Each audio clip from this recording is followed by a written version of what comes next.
నమస్తే. తెలంగాణలో కాంగ్రెస్ పార్టీ అధికారంలోకి వచ్చింది. సహజంగా వచ్చే పార్లమెంటు ఎన్నికల్లో తెలంగాణ నుంచి ఎక్కువ సీట్లు సాధించడం కోసం తెలంగాణ కాంగ్రెస్ పార్టీ ఆ వంతు ప్రయత్నం చేస్తున్నది. ముఖ్యమంత్రి రేవంత్ రెడ్డి కూడా ఆ విషయంలో చాలా స్పష్టంగా కష్టపడేటువంటి ప్రయత్నం చేస్తున్నారు.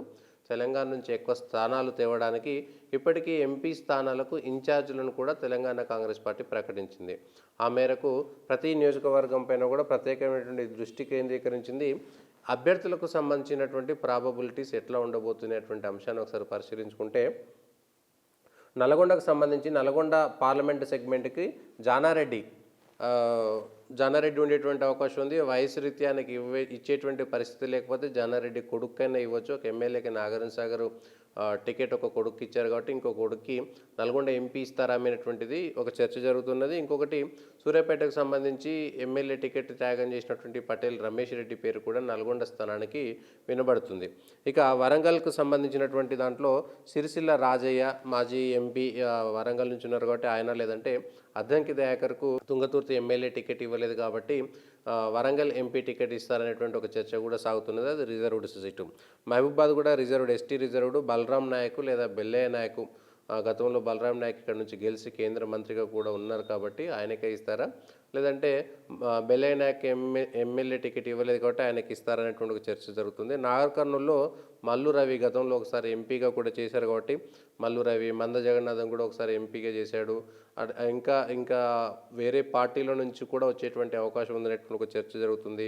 పెద్దపల్లిలో ఇప్పటివరకైతే వివేక్ వెంకటస్వామికి వాళ్ళ కొడుకు ఎంపీ సీట్ ఇస్తామనేటువంటి ఒప్పందము గతంలోనే కాంగ్రెస్ పార్టీలో ఉంది కాబట్టి ఆయనకే ఇస్తారనేటువంటి చర్చ సాగుతున్నది. ఒకవేళ గడ్డం వంశీ పోటీ చేయని పక్షంలో అక్కడ ఉన్నటువంటి సీనియర్ నాయకులను పరిగణలోకి తీసుకునేటువంటి అవకాశం కనబడుతుంది. మహబూబ్ నగర్లో ఇంతకుముందు పోటీ చేసినటువంటి వంశీచంద్ర రెడ్డి కల్వకుర్తి మాజీ ఎమ్మెల్యే, ఎన్ఎస్ఐ అదేవిధంగా యూత్ కాంగ్రెస్ లీడర్గా ఉన్నటువంటి వ్యక్తి డాక్టర్ వంశీచంద్ర రెడ్డికి మహబూబ్ నగర్ స్థానం ఇచ్చేటువంటి అవకాశం కనబడుతుంది. టీఆర్ఎస్ పార్టీకి సంబంధించినటువంటి ఒక కీలక నాయకుడు కూడా మహబూబ్ నగర్ ఎంపీ స్థానం కోసం ప్రయత్నం చేస్తున్నట్టుగా తెలుస్తున్నది. ఇక ఖమ్మం నుంచి మాజీ ఎంపీ రేణుకా చౌదరి, పొంగులేటి ప్రసాద్ రెడ్డి, పోట్ల నాగేశ్వరరావు, అదేవిధంగా మిగిలినటువంటి నాయకులు ఇటు తుమ్మలకు సంబంధించినటువంటి, అదేవిధంగా పొంగులేటి శ్రీనివాసరెడ్డికి సంబంధించినటువంటి మనుషులు, ఇటు బట్టి విక్రమార్కకు సంబంధించి ఇట్లా ఖమ్మం కూడా చాలా హాట్ సీట్గా ఉన్నది. ఖచ్చితంగా గెలుస్తున్నటువంటి నమ్మకమైనటువంటి స్థానంలో ఎవరికి సంబంధించినటువంటి వాళ్ళు అయితే ప్రయత్నాలు చేస్తున్నారు. ఉన్న దాంట్లో రేణుకా చౌదరి, పొంగులేటి ప్రసాద్ రెడ్డికి సంబంధించినటువంటి పేరు మాత్రం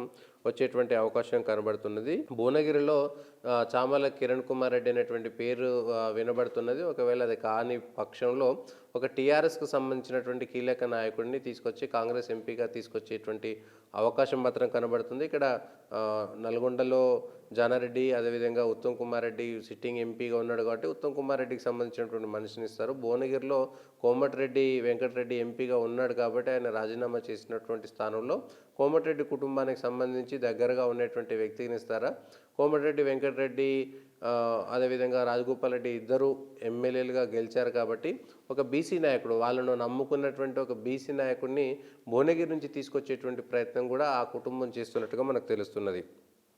ఇక హైదరాబాద్కు సంబంధించి ఫిరోజ్ ఖాను, లేదంటే క్రికెటర్ అజారుద్దీన్, జూబ్లీహిల్స్ నుంచి పోటీ చేసి ఓడిపోయినటువంటి అజారుద్దీన్, లేదంటే మస్కతి లాంటి నాయకులను తీసుకొస్తారనేటువంటిది ఒక చర్చ జరుగుతున్నది. సికింద్రాబాద్లో మాజీ ఎంపీ అంజన్ కుమార్ యాదవ్ ముషీరాబాద్లో ఎమ్మెల్యేగా పోటీ చేసి ఓడిపోయారు. ఆయన, లేదంటే వి హనుమంతరావు కూడా సికింద్రాబాద్ నుంచి ఎంపీగా పోటీ చేస్తారనేటువంటి చర్చ జరుగుతుంది. అదేవిధంగా లేదంటే అంజన్ కుమార్ కొడుకు అనిల్ కుమార్కైనా సరే ఎంపీ స్థానం ఇస్తారా అనేటువంటిది ఒకటి నడుస్తుంది.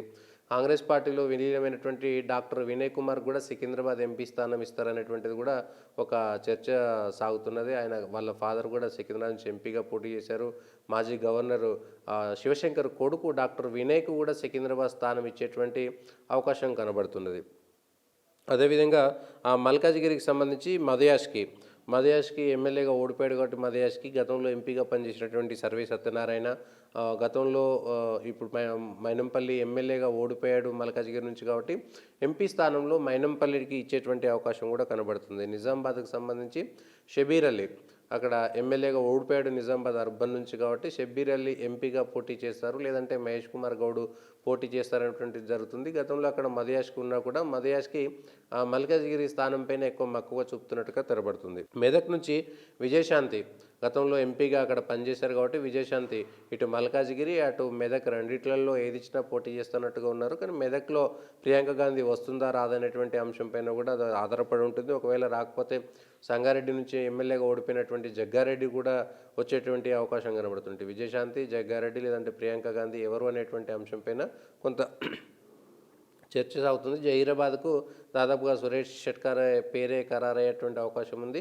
డిమాండ్ ఉన్నటువంటి నేపథ్యంలో ఒకవేళ షబ్బీర్ అలీ, మహేష్ కుమార్ గౌడ్కు సంబంధించినటువంటి నిజామాబాద్ రేస్లో వస్తే ఒకరిని ఇటు షబ్బీర్ అలీని జహీరాబాద్కు పంపించేటువంటి అవకాశం కూడా కనబడుతున్నది. ఇక కరీంనగర్ నుంచి ఎమ్మెల్సీ జీవన్ రెడ్డి, జగిత్యాల నుంచి ఓడిపోయిన జీవన్ రెడ్డిని కరీంనగర్ ఎంపీగా చేస్తారా, లేదంటే హుజూరాబాద్కు సంబంధించి ఓడిపోయినటువంటి వడితెల ప్రణవ్ను తీసుకొచ్చి ఎంపీ క్యాండిడేట్ చేస్తే కూడా బాగుంటుందనేటువంటి ఒక చర్చ కూడా సాగుతున్నట్టు తెలుస్తుంది. చేవెళ్ళ నుంచి రేవంత్కు సంబంధించినటువంటి దగ్గరి వ్యక్తి లేదంటే రేవంత్ కుటుంబం నుంచి ఎవరైనా పోటీ చేసేటువంటి అవకాశం చేవెళ్ళ ఎంపీగా కనబడుతున్నది. ఈ చర్చ కూడా సాగుతున్నది.